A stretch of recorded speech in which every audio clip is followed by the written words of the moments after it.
Всем привет, дорогие друзья, с вами я, Александр Михаленко. Сегодня мы снимаем программу, которая называется «Маршруты». И сегодня мы вам покажем Гурзуф.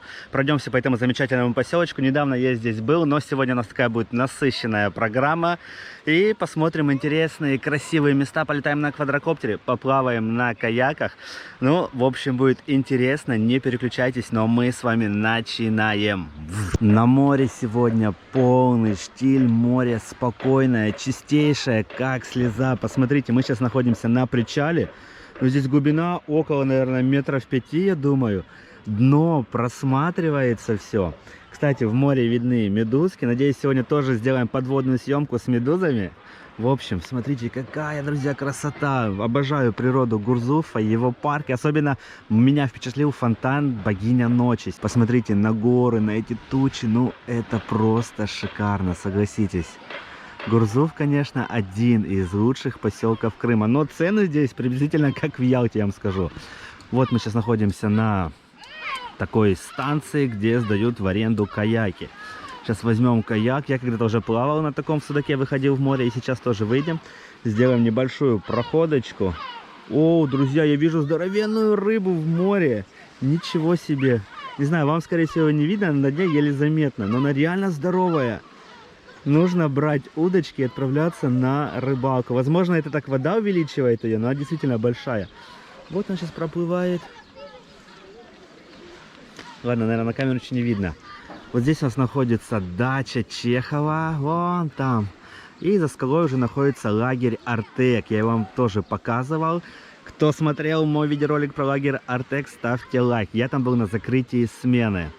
Там, смотрите, сколько много кипарисов, много здесь сосен в этом поселочке. Обожаю его старую часть, где узкие улочки. В общем, друзья, безумный поселочек, такой колоритный. Обязательно будете в Крыму, посетите его. Еще это столица кошек. Каждый знает гурзуфских кошечек. И там еще возле, как идете до дачи Чехова, установлена скульптура этим котам, которые смотрят в море. Ну что, видите, дети идут развлекаются, такое у них развлечение, они просто прыгают с этого моста в воду. Видите, даже дети уже такие экстремальные. Но здесь высота приличная, я вам скажу. Но они не боятся, видать, местные. Местные не боятся так прыгать. На пляжах уже появились люди. Вон там наши зрители. А? Завтра, наверное. Да. Хорошо. Так, друзья, наши зрители, они уже и в Гурзуфе, они везде просто. К выходу в море мы уже готовы. Обязательно нужны жилеты. Конечно, в них будет, наверное, некомфортно плавать, но это все для нашей безопасности. Поэтому готовимся и выходим на каяках в море. Пойдем до Адалар. Я надеюсь, мы до них сегодня догребем, потому что они находятся достаточно далеко. Вытягиваем весла перед собой, смотрим на них внимательно. У вас весла одинакового типа, а сверху у кого-то еще есть белые кружочки, но внизу есть точно надпись РСТ. Вот эта надпись РСТ, она должна быть прям внизу. Вот так, вот Да, первое, отлично. что я уже не помню. Хорошо. Теперь берем весло, ставим весло себе на голову. Смотрим, чтобы у нас ручки в локтях образовывали прямой угол. Хорошо? Да, отлично. Опустили. Весла у вас идут с разворотом. С разворотом означает, что мы подкручиваем постоянно одну лопасть. То есть вы правую лопасть погрузили. Ну все, идем спускаться на воду и сейчас отправимся к Адаларам. Конечно, управлять, друзья, не просто, тут инструкция была, но мы справимся. Я уже когда-нибудь выходил в новом свете.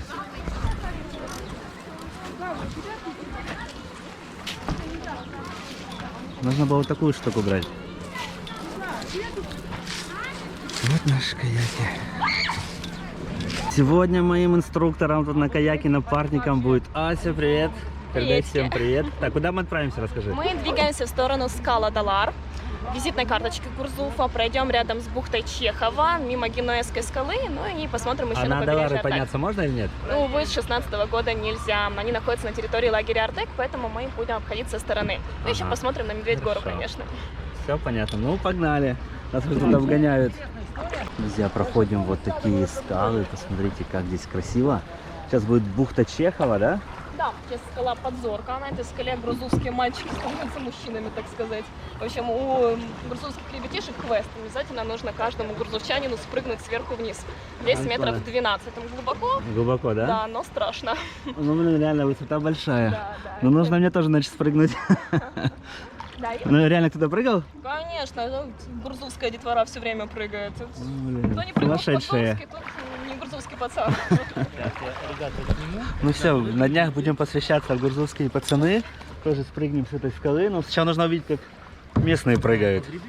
Вот, друзья, проходим дачу Чехова. Вон, собственно говоря, находится и дача там вверху.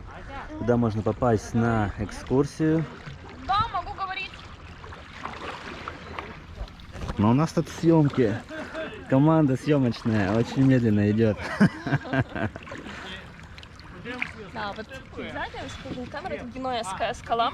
Во время жизни здесь Чехова она называлась Пушкинской скалой, поэтому для Чехова было особенно приятно купить себе бухточку, которая вот примыкает к Пушкинской скале. Ага, ничего Здесь себе. называется Генуэзская, потому что там крепость располагалась. Такая Я же, как- знаю, что с той стороны в этой скале есть тоннель. Да, Для чего он да. создан, не знаешь? Знаю. Здесь был большой проект построить подвесную канатную дорогу. Она должна была начинаться от Генуэзской скалы и заканчиваться на скалах Адаларах. Это еще было вот в 19 веке. Но они не успели реализовать этот проект при царской России, потому что начинается Первая мировая война, потом революция, ну и как бы на этом закончилось. А тоннель остался, к нему вот со стороны Артека можно пройти. Почему к Адаларам? Потому что на Малом Адаларе, который ближе к берегу, на нем в 19 веке располагался ресторан. Ага. Ресторан назывался Венеция. Так, а добирались туда, получается, на лодках в то Да, время? да, специально заказанные гондолы для этого были. Ничего себе. Там подавали черноморскую устрицу. Вот, она еще тогда была, да, да, она была. да. Она исчезает после 40-х годов, когда сюда заходят океанические травлеры и завозят на своих бортах рапан. Да. Рапан является хищником, и он Рапан съел. Так, а это все интересно. Сейчас давайте дождемся, пока нас обгонит Саша. Саша, обгоняй нас. Вот она территория лагеря Артека, вид из моря. Это лагерь Кипарисный, находится возле крепостной горы. Мы снимали оттуда уже видеоролик. Вот такая красота. Видим, там даже артековцы на пляже есть, но не купаются, потому что вода еще прохладная. И гора Аюдак, посмотрите. И вот они, Адалары. Сейчас будем проходить возле них, покажу вам их максимально близко. получается Никитская Яйлы. Сзади нас Никитская Яйла идет, сверху над нами Гурзувская, прямо перед нами Аюда. То есть из таких маршрутов, куда вот прикольно и весело сходить, скала Адалары. Это короткий маршрут, мы за час справимся. И интересно, конечно, прогуляться к Медведь-горе. Потому что Медведь-гора — это одна из самых необычных гор в Крыму. Это такой несостоявшийся вулкан, так называемый. Да, магматическая порода. И можно прогуляться к борту Медведь-горы, обогнуть. Там на носу Медведь-горы тоже есть красивый грот такой с пещеркой. И пройти в сторону Портенита. Но это будет... выходить на Медведь-горе можно где-то? Можно, Да? можно. То есть там уже не закрыто? Нет, не закрыто. Там есть пляж Панаир, Царский пляж, такие дикие пляжи. Ну, есть ряд пляжиков, куда можно подойти только с воды. И у нас есть, например, рассветные туры. Мы ходим на рассвете, к Аюдагу, там купаемся, пьем кофеечек. А я у вас видел, что вы с ночевкой куда-то здесь Да, выходите. да, да. Как раз ночевка тоже выходим на Аюдаг. Там у нас такое именно приключенческого типа путешествие. Нам сейчас нужно спуститься чуть правее. Это за нами. Это уже с нами. Вот оно приключение. Так, друзья, все. Вот так работает охрана лагеря Артек. К нам уже идет катер. И мы отсюда давайте уплывать. У-ху! Гребем.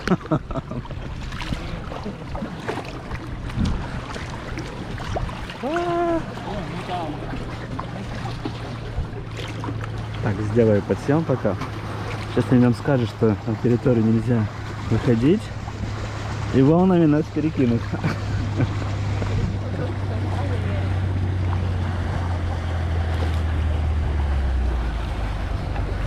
Да, мы вообще ушли далеко. Это Штраф. вот эти маяки, да? Ну, попали буквально в этом году, да. Что, друзья, под сопровождением Росгвардии. Здрасте, мы поняли, что мы чуть-чуть не туда ушли. Затопить. Добрый, мы поняли, что мы ушли не туда. Да. Да, все, вопросов нет, мы знаем это. Видите, как бывает? Вот заговорились, называется. Что значит запись? Съемочка. Ничего, что ваш бор попадет на запись.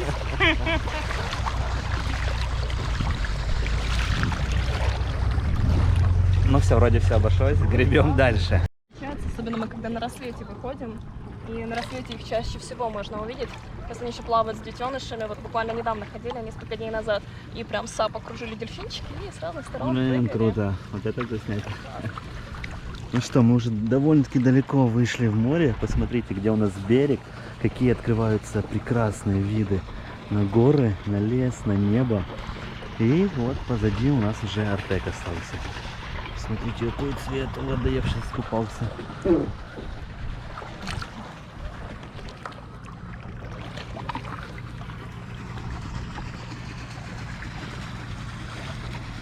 Так, а мы ближе к ним еще не подойдем, да?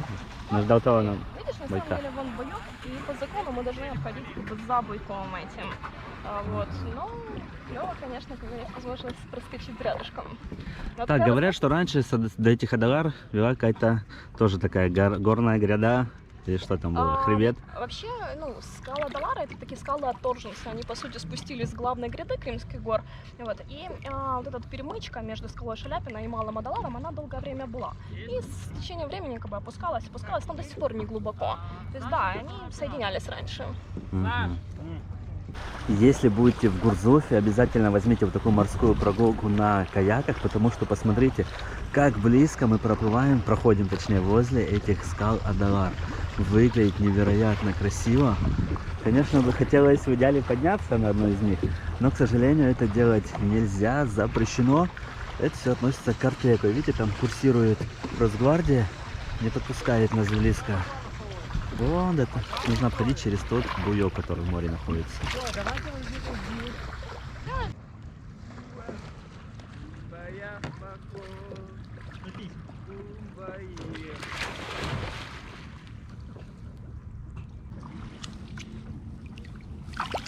Ниндзя точно должны быть. Ну, Адалар.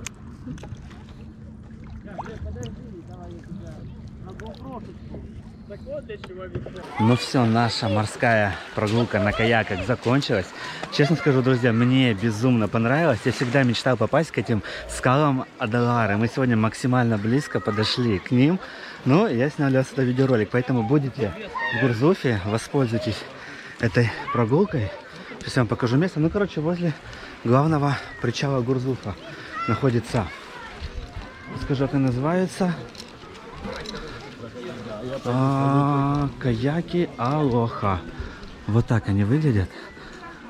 Асе, привет передавайте от Михаленко, если будете плавать на каяках, либо даже можно катамаран взять и на катамаране выйти к этим Адаларам. Поэтому, друзья, нереально круто, мне безумно понравилось. У нас есть двухместные, одноместные каяки и сапсерфы. Двухместный каяк у нас первый час стоит 600 рублей, это за 2 человека.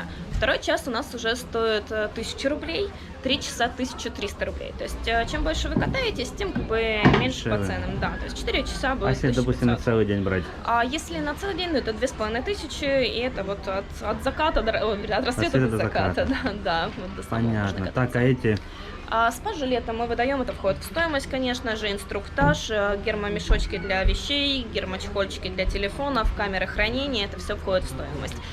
Есть еще САПы, они у нас фиксированно стоят 500 рублей в час, но у нас есть счастливые часы, с 7 утра до 9 утра можно 2 часа плавать за 500 рублей, и вечерние часы с 5 до 7 получается тоже 2 часа. Так, ну многие боятся на таком кататься, типа экстремально. Катамараны есть у вас?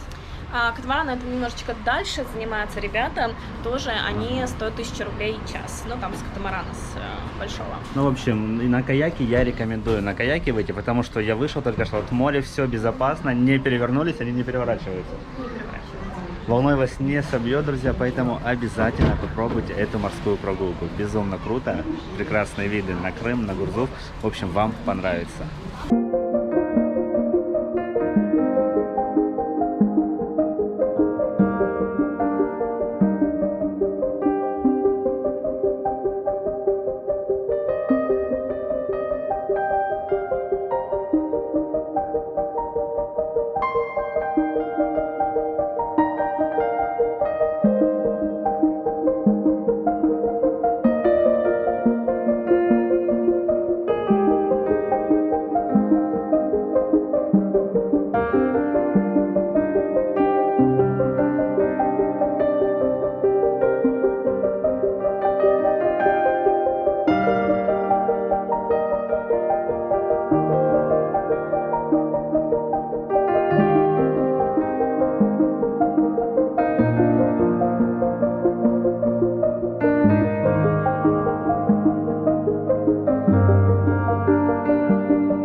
недавно показывал вам набережную Гурзуфа и пляжи, но сейчас все кардинально изменилось. Посмотрите, что здесь творится, друзья. На улице уже настоящее лето, очень много людей на пляже.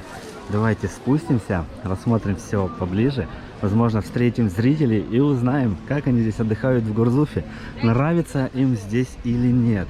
Ну, конечно, погодка уже радует. Море, кстати, в Гурзуфе, вот мы плавали на каяках, море уже действительно прогрелось, вода комфортная, поэтому можно свободно купаться.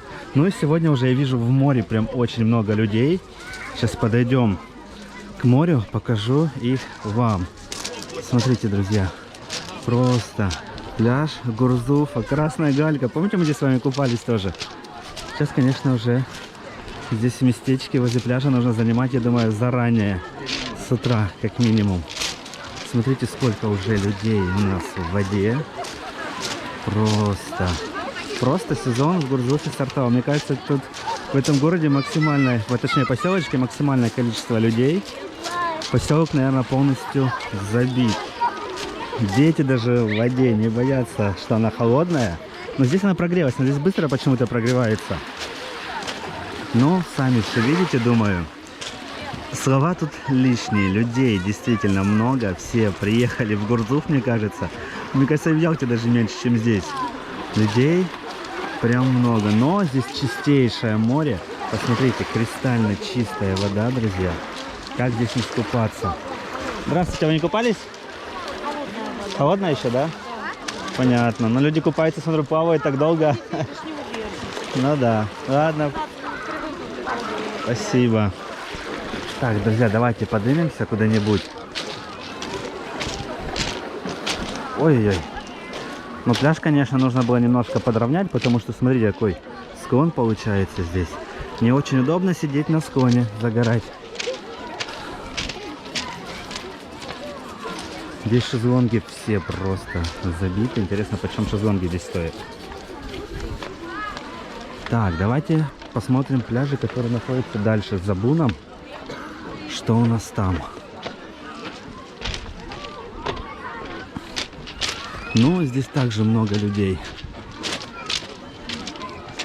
Так, давайте к морю. К морю подойдем. Нам нужно побольше моря сегодня. О, друзья, ну это какая-то жесть уже началась. Уже я чувствую курортный сезон. Смотри, какая вода. Просто прозрачненькая. Ну что скажете? Как вам такое количество людей сегодня в Гурзуфе? Когда я здесь был, было немного, оказывается, людей. Мы с вами успели искупаться. Можно сказать, в пустом море. Это единственный, кто купался. Медуза в море. Но сейчас все видите сами. Людей прям действительно, друзья, много.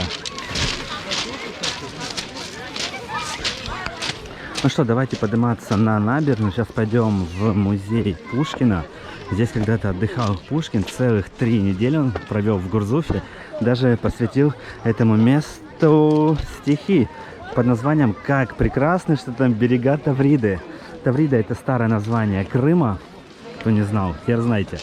Ну, в общем, друзья, сами все видите. Я, честно говоря, в шоке. Не ожидал, что будет в Гурзуфе столько сегодня народа. Говорят, еще море холодное, но купающихся людей прям очень много. Все, идем на набережную и поднимаемся в музей Пушкина. Вот даже наши зрители тут есть. Ну, сейчас у них и расспросим. Здравствуйте. Вы наши зрители, да? Да. Расскажите, пожалуйста, как вам отдых в Гурзуфе? Сегодня очень хорошо. Сегодня тепло. Купались в море? Класс. Сегодня да. Понятно. Как водичка? Водичка бодрящая, освежающая. Но еще прохладная, да? Ну да. Примерно сколько градусов? 17. 17, да. Так, остановились вы в самом Гурзуфе. Да. Далеко от моря? Нет, рядом.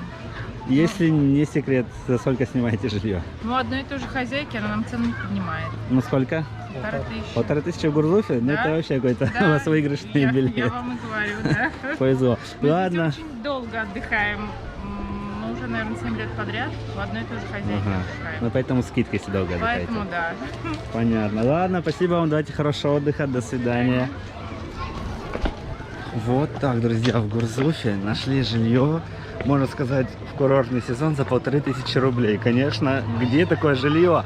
Дайте нам номер мобильного, мы тоже хотим.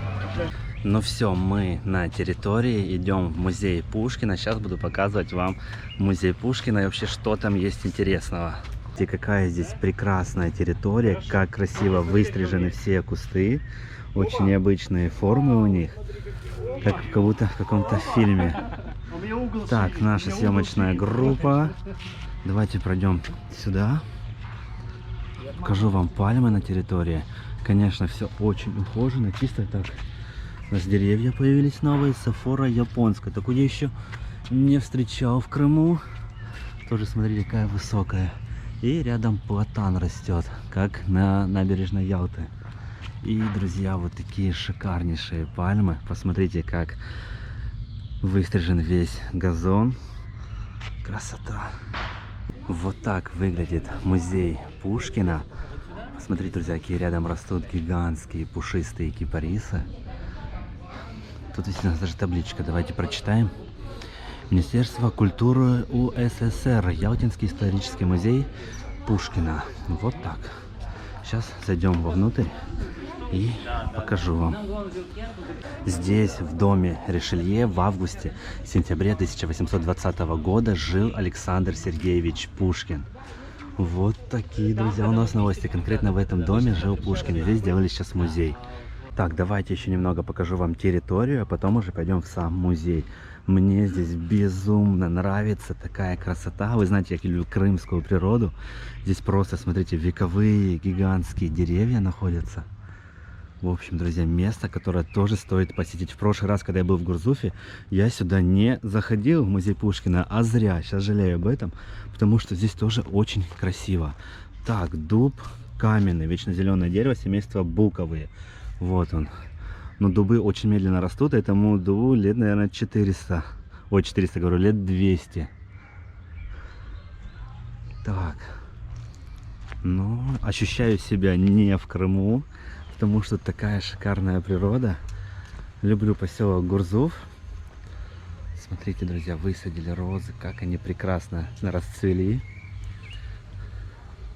Здесь у нас дерево похожее на секвою, но это кедр. Кедр ливанский, если не ошибаюсь я.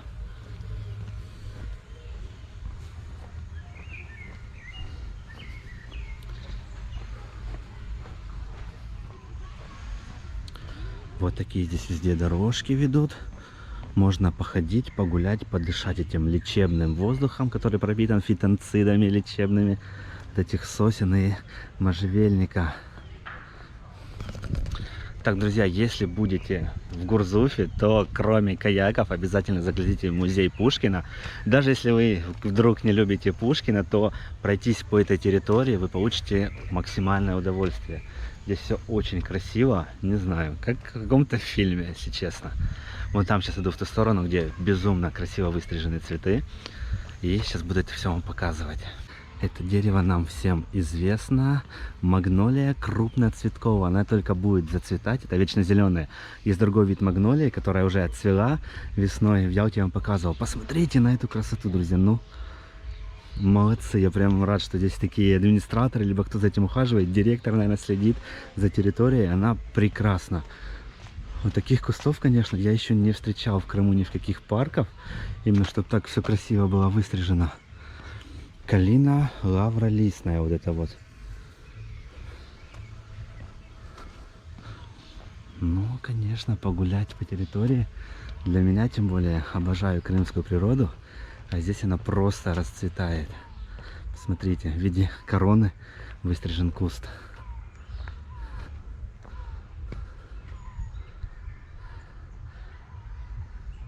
Мы с вами сейчас стоим возле дома Ришелье. Это удивительный дом, история у него удивительная. Хотя, как видите, в архитектурном плане особенно ничего мы не замечаем. Но и это объяснимо. Дом этот был построен для Армана Эммануэля де Плюсси Ришелье. Дюк Ришелье, Мгм. генерал-губернатор Новороссии с 1803 года.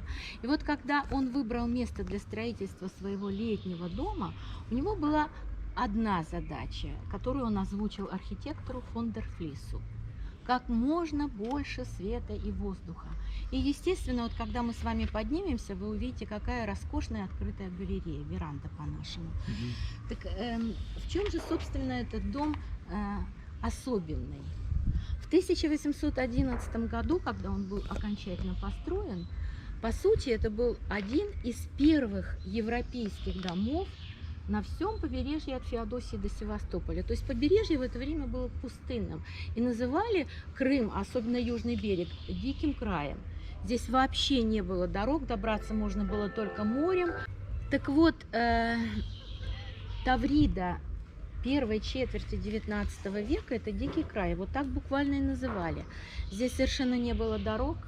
Растительности, которую мы привыкли видеть на южном берегу, тоже не было. Это скорее такая растительность северо-восточного Крыма. Вот как в Судаке, например. Да, да, да. Да, потому что... Низкорослое, Да, всё да, такое да, кустарники, можжевельники и не очень тополя. густо. Да, Мгм. да, да, совершенно. То есть вот этот дом, когда его построили, он был едва ли не единственным европейским строением на всем побережье от Феодосии до Севастополя. И вот долгие годы, пока не построили дорогу из Симферополя в Ялту, он и оставался единственным. При Воронцове уже. Да, да, да, в Мгм. 1837 году. То есть 30 лет практически Да, здесь да, это да, было только да. на на яхте, на корабле подойти, Совершенно правильно? Ну, комфортно совершенно правильно. было. Да, поэтому, естественно, строительство не велось. А какое строительство может быть? Да и этот дом строили 3 года. Но когда он был построен, когда он торжественно был открыт, Ришелье, к сожалению, по сути, и не успел отдохнуть, потому что начинается война с Наполеоном. После ее окончания он возвращается на родину, во Францию, становится премьер-министром. И вот, уехав, он предлагает всем, кто приезжает, останавливаться в его доме. Естественно, кстати было. И воспользовались этим предложением очень многие. И в результате вот этот скромный дом, он оказался местом, где побывало столько знаменитых людей, императоров российских. Мгм. И Александр I. Мгм. Вот здесь на баннере, кстати, который на здании, вот эта сцена изображена. Вы видите, на лошади сидит Да, да, император, Да. а рядом стоит Воронцов. Естественно, что в течение 19 века менялись владельцы, но дом оставался по-прежнему гостеприимным. И на скале еще видны руины Генуэзской Детской крепости, конечно. о котором мы Ну, уже говорили. Вы уже говорили, Да. потому что и название, соответственно, с тюркского. Мгм, да. Но, то есть, дом знаменит не своей архитектурой, а теми людьми, которые здесь были. Ну вот я начала говорить о российских императорах. Николай I со всем семейством здесь бывал, Александр II, Александр III, ну, естественно, при последующих владельцах. Но славу этому дому, конечно, принесло то время, когда здесь с семьей Николая Николаевича Раевского останавливался и отдыхал Александр Сергеевич Пушкин. Собственно, после Пушкина, после его романтической поэмы «Бахчисарайский фонтан», сюда, в Крым, потянулась творческая интеллигенция. Понимаете, он так описал живописно природу Крыма, великолепный этот ханский дворец, эти страсти, которые там кипели. Ну, не зря же Пушкин говорил, воображение – это главное в поэзии. Что тема эта, она завладела умами целого поколения. О Крыме пишет Адам Мицкевич, Петр Вяземский, Василий Жуковский. Кстати, они все бывали вот в этом доме в разное время, но не так же, как Александр Сергеевич, здесь останавливались. Ну, а вот перед домом, посмотрите, растут кипарисы. Мгм. Это кипарисы, которые помнят Александра Сергеевича. В 1811 году они уже здесь росли. Но он писал в своих письмах о кипарисе, растущем на углу дома, в 10 сажениях. Вот этот красавец с 2 верхушками. Мгм. О том, что он любит подходить к нему по утрам, и о том, что он прикипел к нему чувством, похожим на дружество. Вот Александр Сергеевич дружил Есть целая серия легенд, связанных с этим деревом, но это немножко другая тема. Собственно, все здесь связано с именем Александра Сергеевича Пушкина. Так же, как, вот, например, вот этот платан. Кипарисы и платаны – это деревья-долгожители. То есть вот сегодня мы видим этого великана, но это по-прежнему молодое дерево. Они растут до 600 лет. А посажен этот платан был в первый год ухода Пушкина из жизни, в 1838 году. В то время хозяином этого дома был Иван Иванович Фундуклей. И вот Иван Иванович Фундуклей решил поставить здесь памятник Пушкину. Ну, по этому поводу советуется с Василием Жуковским, друг Александра Сергеевича, мудрый человек. И вот он ему посоветовал: не ставьте памятник. Любой памятник – мертвые камни. Посадите живое дерево. Вот посмотрите на это дерево. Какая прекрасная аллегория этого дерева, мощного, роскошного, и поэзии Александра Сергеевича. А в конце 19 века здесь, в Гурзуфе, откроется первый в России курорт. И, кстати, построен он будет также владельцем этого дома, этого имения, Петром Ионовичем Губониным. И вот на этом курорте губонинском отдыхали, по сути, все наши классики конца 19 века. Писатели, поэты, музыканты, ничего удивительного нет, такое место. Вот. И для современников Пушкина, это же 19 век, вот эта фраза Аполлона Григорьева, которую он сказал еще в 19 веке: «Пушкин наше все», она же означала именно то, что провозглашала. И все без исключения знали и о доме Ришелье, где отдыхал Пушкин, и о тех чувствах, о тех эмоциях, о том счастье, Эдем, Элизия, так Пушкин называл это место.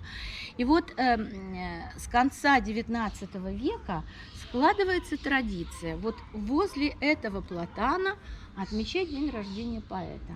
Вот буквально несколько дней тому назад, 6 июня, здесь у нас был прекрасный праздник музыки, поэзии и музыки, правильнее.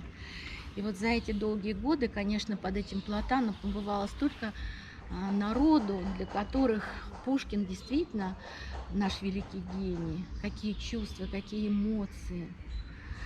Платан этот сохраняет в своей ауре удивительные флюиды, я не знаю даже, как это выразить. Вот представьте, что здесь играл когда-то Мусорский, или читал стихи Некрасов, пел Шаляпин. Вот в этом доме останавливался у своего друга Губонина Айвазовский. Есть же целая серия картин. Да. Вот, то есть место это, оно особенное во всех отношениях. И своей историей, и, конечно, тем, что Александр Сергеевич вот превратил это место в Мекку до настоящего времени, притягивающее людей. И все, кто к нам приходит на экскурсию, уходят отсюда полные таких чувств, которые заставляют опять открыть Пушкина, почитать, вспомнить. Вы только обратите внимание, вот у нас книга лежит там отзывов, какие отзывы пишут. То есть место это действительно особенное. Мы сейчас с вами поднимаемся по лестнице, хотя, когда здесь отдыхал Пушкин, вот этой парадной лестницы не было. Тогда вход на дачу был со стороны гор. Однако Михаил Семенович Воронцов в 1824 году вот меняет парадный вход, он ожидает приезда императора, естественно. Давайте мы здесь остановимся на минуточку. Вот посмотрите на море.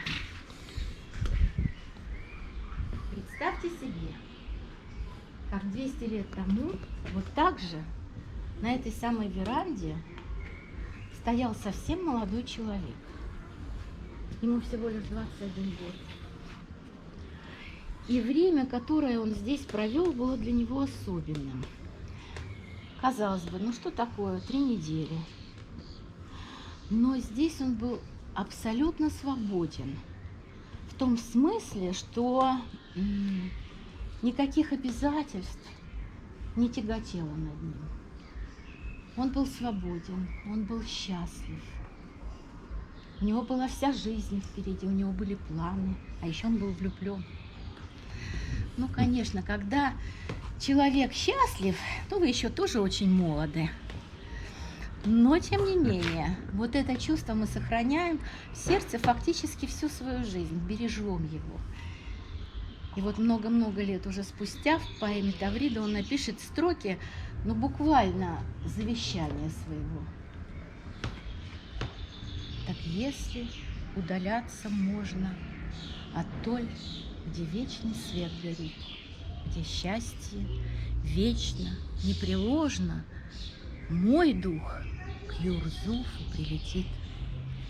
Ну, такое место, ребят. С этого зала начинается история приезда, отдыха на этой даче Александра Сергеевича Пушкина. И экспонаты, которые здесь расположены, стеклянных витринах, на подиумах, это, кстати, подлинные вещи, ну а на стенах это копии картин и литографии, они как раз об этом и рассказывают. Вот карта XIX века Крыма. И здесь, кстати, хорошо видно, что побережье действительно не имело ни одной дороги. Поэтому путешественники из Феодосии сюда добирались морем на корабле Абу. И вот это первое крымское впечатление, оно не могло не лечь строками прекрасной элегии. Потому что, естественно, будило поэтическое воображение. Представляете себе августовская ночь. Эти звезды, луны не было, пишет Пушкин.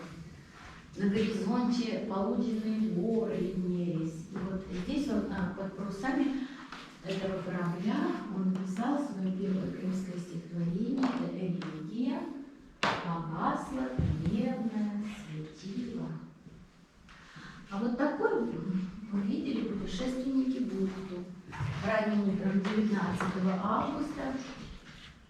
Вот сюда и заходит корабль. А где оригинал или следующие висят? Вы знаете? Где находится Оригинал? Нет, я не могу сказать. Я могу вам рассказать о самом Карле Басоле. Вы знаете, ведь Крым был, ну, по сути, терра инкогнита для россиян того времени. И вот Михаил Семенович Воронцов, при котором были построены дороги в Крыму, который благоустроил этот дом и вообще был одним из самых выдающихся государственных деятелей XIX века. Недаром он ушел в отставку в чине генерал-фельдмаршала. Так вот, Воронцов для того, чтобы популяризировать Крым, приглашал сюда известных художников. И вот одним из них и был Карл Басоле. Ему была заказана серия работ. Крымские города у него есть и отдельно крымская природа. Вот. Очень. И, естественно, потом это выставлялось. Да, где оригиналы я сказать вам не могу, это можно, ну, в принципе, можно найти ответ на этот вопрос.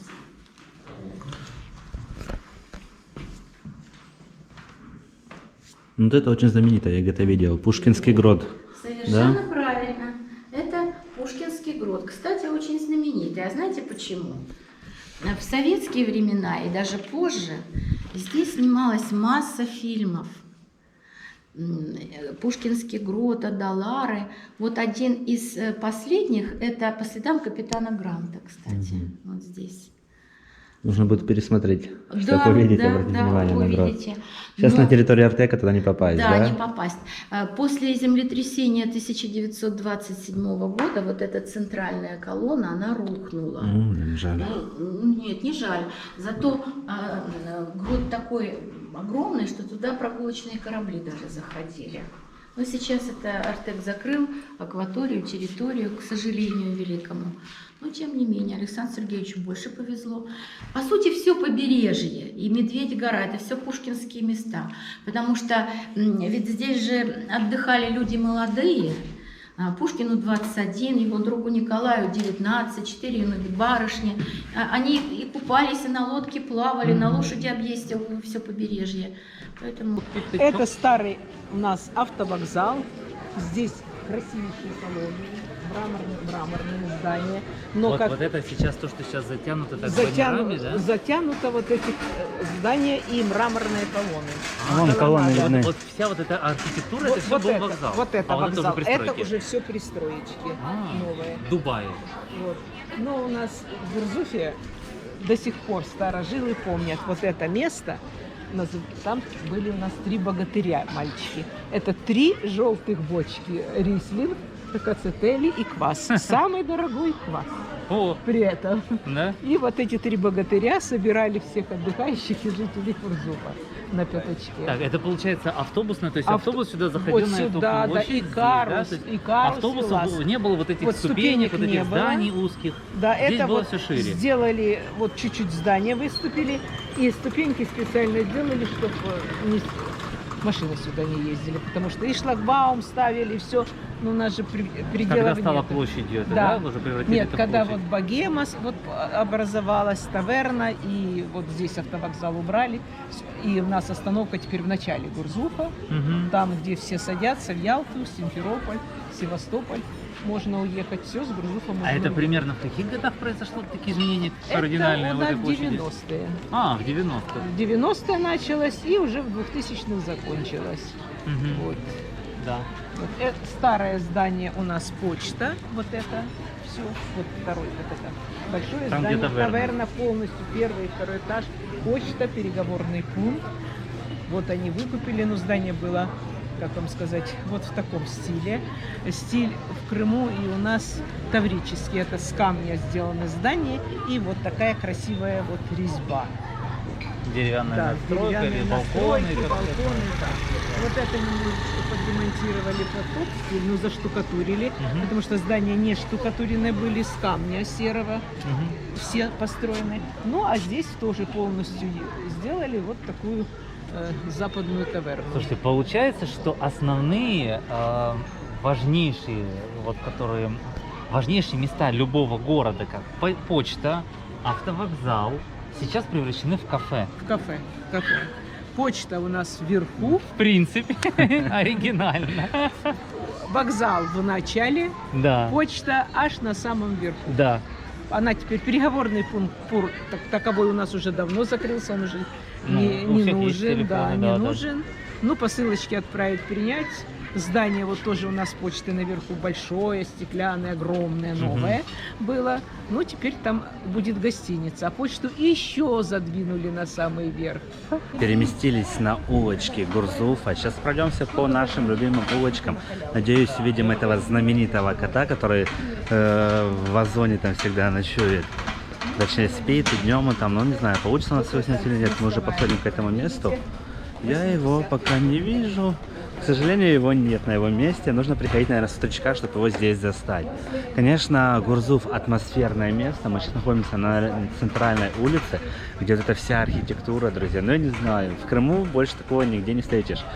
Приближенное, что-то похоже на старую Ялту. Вот по тем улочкам ходить, но здесь намного атмосфернее. Мы сейчас подвижемся с нашей группой съемочной, женщиной, которая местная, рассказывает здесь интересные какие-то фрагменты. Я сейчас вам тоже это буду включать и показывать, и снимать, как она вам это расскажет. Сохранился, когда... Спиртом вода теплая. Ну, сейчас это нет, конечно. Это Ну, самотоков с горы идет. А под этим куча зданий, что там под низом, уже плохо известно. Ну вот, сохранилось вот здесь 2 здания для жителей и для отдыхающих.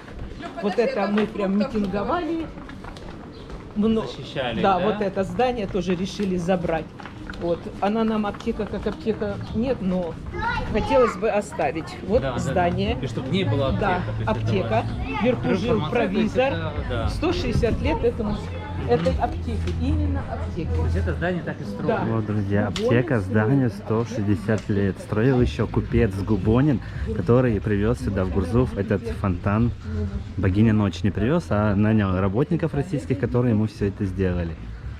Вот Старое здание. Ой, с той стороны еще более красивое. Это библиотека. Губонин для жителей Гурзуфа и для отдыхающих построил библиотеку. Он строил не только свой санаторий, зарабатывал деньги, очень много делал для Гурзуфа. Вкладывал в город. 25 тысяч экземпляров книг он сюда Ого. прислал. Но уже это было перед самым его смертью. Он санаторий продал, но уехал в Москву, там он умер, но захоронить себя именно здесь. И похоронен он был, здесь церковь была, внизу на набережной, вот вход в санаторий. На старых фото где- видно эту церковь. Есть такие фото. Не-не-не, вход и это Причал. лечебный корпус.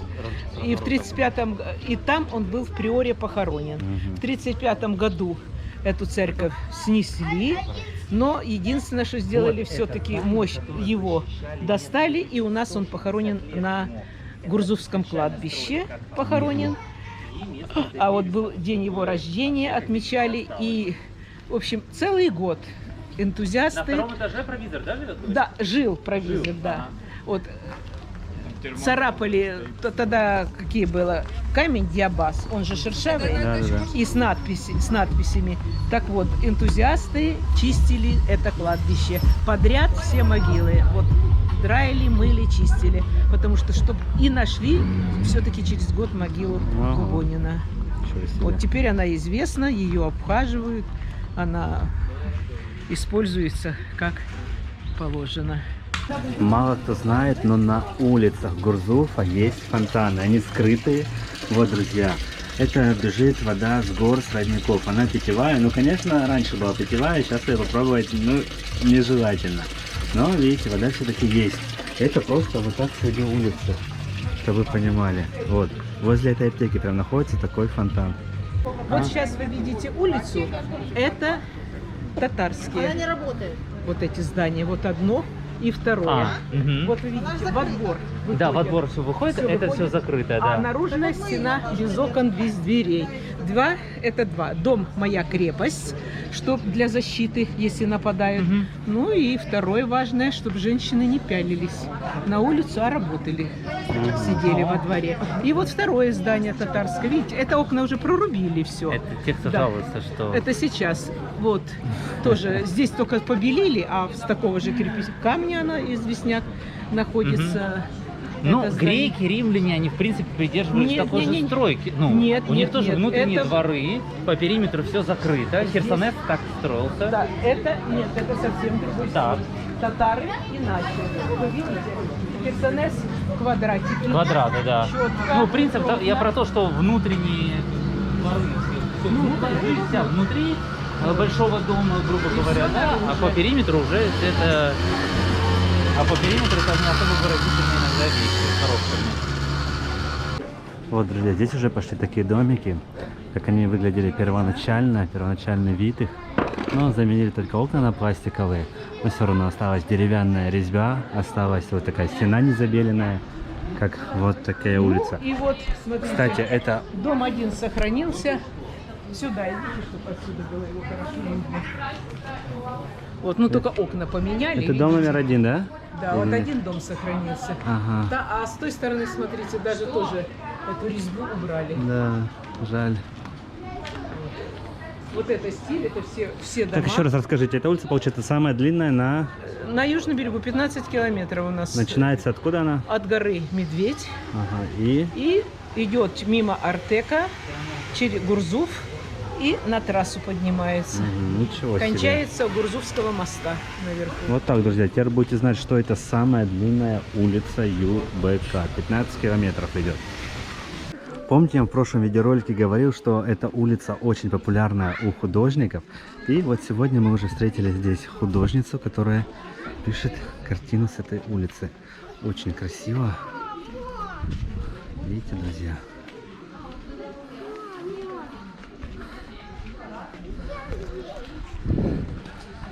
Изображение этой улицы появляется на множество магнитиках, на картинах, на фотографиях. Поэтому обязательно посетите тоже эти места, сделайте себе фотографию замечательную на память. Посмотрите, на улице Гурзуфа просто так растет виноград. Вот так он сейчас цветет.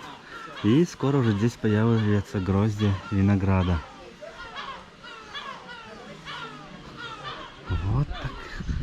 какой интересный у нас сегодня Гурзуф получается. И природа, и достопримечательности. Красота. Друзья, знаменитые гурзувские кошечки. Идем на. Не бойся. Ну, чего ж ты убежала? Так хорошо лежала. У нас засилье кошек. Кошки. Откуда? Почему 2000 такая культура? Ну, господи, у нас же тепло. 3 раза в году плодоносят. Вот. Летом вы их кормите, отдыхающие кормят усиленно. А зимой, вы бы видели, наши голодные старушки с вот такими мешками корма в магазине покупают и идут. Да. Ну, негласно распределено. У одной одна скамейка на А, да? другой, в другой Территория месте. помечена Да, между бабульками, помечена.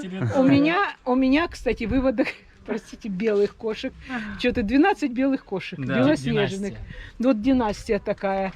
Вот под лестницей я кормлю. То есть 3 часа. Да, Все, кошки в 3 часа все выходят. Потому что там 2 дамы, их ровно в 3 часа кормят. И Шикарно. Гурзуф кормит этих кошек. Художник один, я фамилию ее забыла, в 2014 году сразу, когда приехал сюда в Крым Гурзуф отдыхать, он в шоке был от количества кошек. Поэтому в 2015 году он приехал на отдых и с вот такой статуэткой кошки. Это первый памятник кошки в Крыму. О, Пропустите. Подойдем? Пожалуйста. Это на Подойдем? улице Чехова вот туда вниз Вниз, спуститься. да. А, все. Ну, сейчас спустимся, подойдем. Да, Это тоже первый памятник. памятник. Вот. Дальше у нас памятники пошли кошки. В Балаклаве кот Рыбкин, потому что Балаклавская набережная, и там это у кошки, у каждой кошки 3 квадратных метра. Они не переступают своей границы. Ничего себе. Вот. В Симферополе кошка с этим солдатиком. С фотографией сделана, рыжий кот на дерево забрался, он девочке, это как у нас называли их, зеленые человечки, он девочке снял эту кошку, передал. И с этой фотографией сделали памятник. Да, видели. Видели тоже. И вот у нас сейчас... А потом Ялта вдруг решила, но это мы уже так подняли хай, 12 кошек поставить памятники в Ялте, да. аллее кошек. 150 тысяч кошка. Ого. Ну, извините, в чьи карманы уйдут эти деньги с этой. Но вот сделали одну и на этом остановились. Ну и слава богу. Так, друзья, посмотрите, крыша, идем, тут прямо у нас крыша находится рядом. Можно залезть, пройтись по ней, но нежелательно, конечно. Улочки вот такие все узкие, атмосферные очень. Вот так и живут в Гурзуфе. С видом на прекрасные Смотрите, горы. какие звезды. Цветок какой красивый. Ой, да, смотрите, друзья. Как называется он? Даже он пчела есть. Все шикарные цветы. В прошлый раз мы здесь видели розы. Клематис. Да. Вот еще. Цветок называется клематис. Еще. Смотрите, сколько их будет. Вот когда зацветут уже все. Так, эта кошка подарена одним из художников, которые здесь в Коровино отдыхали в 2014 году, когда мы перешли в Россию. Вот он приехал впервые отдыхать, и его поразился количеству кошек в Гурзуфе. Их много. И на следующий год он привез в подарок Гурзуфу вот этого кота. Ну, здесь вот очень много народу ходит в музей Чехова. И вот решили этого кота посадить здесь. Это самый первый памятник кошке. Сегодня я путешествую с ребятами. Они в каждом городе, который посещают, делают полезную вещь. Они проверяют скорость мобильного интернета, а конкретно WinMobile, потому что самый известный, самый популярный оператор Крыма. И я рекомендую его брать, потому что им тоже сам пользуюсь. У Олега на точке можете взять, можете в официальном магазине купить. Есть специальный тариф для туристов. Там бесплатно по всей России, бесплатные минуты, безлимитный интернет. Все, что нужно для идеальных трансляций и звонков. В общем, сейчас они запустят приложение Speedtest, проверим, какая скорость будет в Гурзуфе. Надеюсь, что нормальная. Ну, в Гурзуфе я когда-то, помню, проводил трансляцию, скорость была хорошая, поэтому смотрим. Итак, на скачивание у WinMobile в центре Гурзуфа 22,4 мегабита в секунду. И на загрузку 17,0 мегабит в секунду. Вот такая скорость мобильного интернета здесь, в центре Гурзуфа, у WinMobile. А мы едем далее. На скачивание скорость. 22,4, На загрузку. на загрузку 17,0. Вот такая, друзья, скорость мобильного интернета. Что скажешь, это хорошая или плохая? Да, это хорошая скорость, при том, что здесь сейчас вокруг очень много людей, вот прям очень, это центр города, и я помню города, где конкретно в Ялте даже были места, где был ниже. А вот для грузов, мне кажется, это очень даже прилично. Друзья, мы приехали в уникальное место. Посмотрите, это Краснокаменка. Здесь находится вот такое шикарнейшее озеро. Здесь можно приехать с друзьями, с родными и отдохнуть вот в таких беседках. Посмотрите, насколько круто. И, возможно, наверное, искупаться. Но нет, искупаться здесь нельзя, потому что здесь очень мелко. Но видите, люди уже сегодня в праздник приехали, отдыхают. Замечательный вид на горы. Но самый главный вид, сейчас выйдем, покажу его вам. Это здание. Кого? Теперь мы в это помещение хотим. У вас уже не занято? Нет. Отлично. Так, друзья, смотрите, главный вид, это, конечно же, гора Айода, гора Медведь. Представляете, вы сидите в беседке, кушаете, играете, отдыхаете, и у вас вот такой замечательный вид на Крым просто. Внизу у нас Гурзуф, Черное море, вот здесь прям находится Артек. Вот Адалары, вон там Гурзуф. Вот эта вся территория получается Артека. Ничего себе, какая огромная отсюда кажется. В общем, вот такая красота. Еще подойдем поближе, покажу вам само озеро.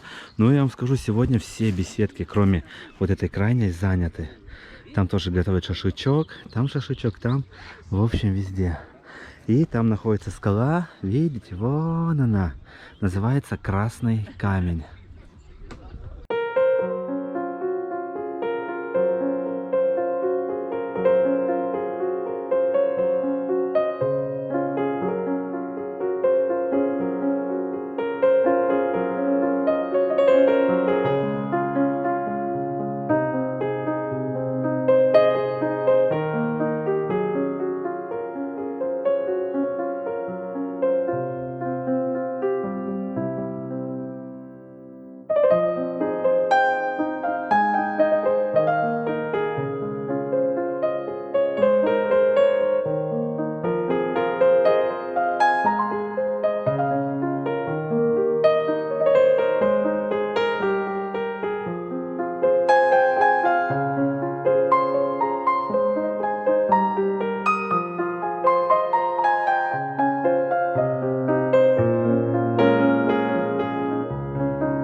Но сейчас в Крыму министр курортов заявил о том, что необходимо увеличивать номерной фонд. То есть сейчас гостей все больше и больше с каждым годом, да, появляется. Развитие вашего конкурса в каком направлении? Сейчас мы занимаемся инфраструктурой, мы больше занимаемся направлениями, связанными с оздоровлением. У нас запущен новый спа-комплекс «Симфония спа», в котором мы сами обязательно побываем. Он самый большой в Гурзуфе. У нас есть уникальные бани, водяные сауны. Также мы направлены сейчас на отдых с детьми, семейный отдых. Работает служба анимации. Главное, что тебя никто не видит. А мы еще не пришли. Вот один из наших номеров. Сейчас практически весь номерной фонд у нас продан. Удалось найти, после к нам приехали еще вот этот номер 51. Каждый компонент комплекса Гурзуф Ривьера уникален. Здесь сколько места, да? Ну, номера, да, друзья, здесь конечно, шикарные. Совершенно такая дизайнерская А все номера у вас с дизайнерской. В Севастополе? Да, Севастополь, там у нее ужасный был ванный ремонт с такими красивыми. А ну давай ванну тут глянем. Она здесь, я знаю. А, нет, это спальня, а вон. О, ванна тоже шикарная. Такой балкончик у вас. Обзор. Друзья, просто вот такой вид у вас открывается на гору Медведь. Это круче, чем в Артеке даже находиться. Вид просто потрясающий. Это только 3-й этаж мы на нем. Все белое, все безумно красивое. Посмотрите, большая мягенькая постель, своя кухня. Давайте ванную комнату глянем.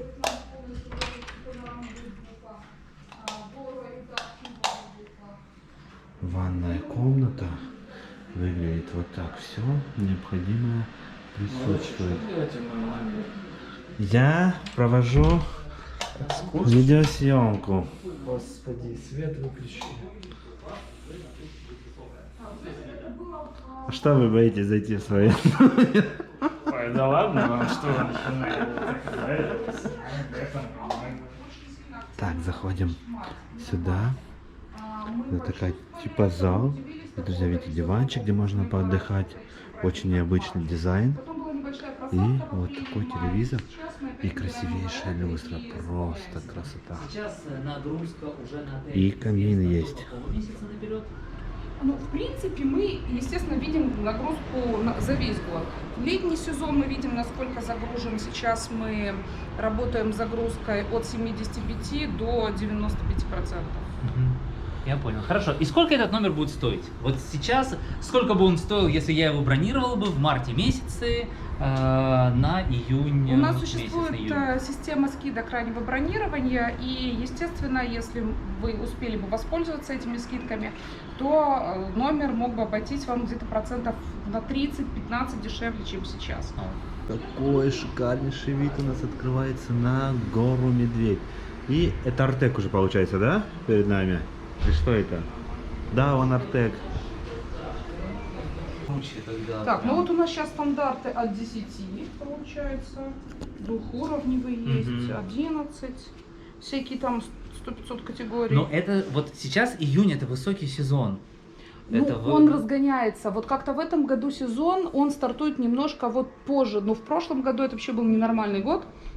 Потому как у нас был коронавирус, Да, да. то есть он резко завершился и резко пошло сумасшедшее совершенно бронирование, огромное количество звонков, заявок, и мы вдруг 15 июня перенасытились полностью. 15, 16, 17 мы заполнили весь отель на весь сезон. Я понял. Ну, то есть это так... меняется поведение туриста, который приезжает в Крым. Сейчас вот, допустим, некоторая просадка наблюдается в бронированиях, потому что у нас футбольный турнир, открыли границы, гости выезжают немножко, да, они смотрят в сторону Европы, не смотрят в сторону Крыма. Кстати, у нас есть замечательная новость для наших гостей. Мы получили 4 звезды по корпусу ЛТ, это наш второй корпус. Очень хочу вас туда тоже пригласить. Возможно, мы найдем даже какой-нибудь красивый номер вам показать там. Вот первый корпус, который запускался. Мы очень рады, наконец-то мы стали частью системы кэшбэк.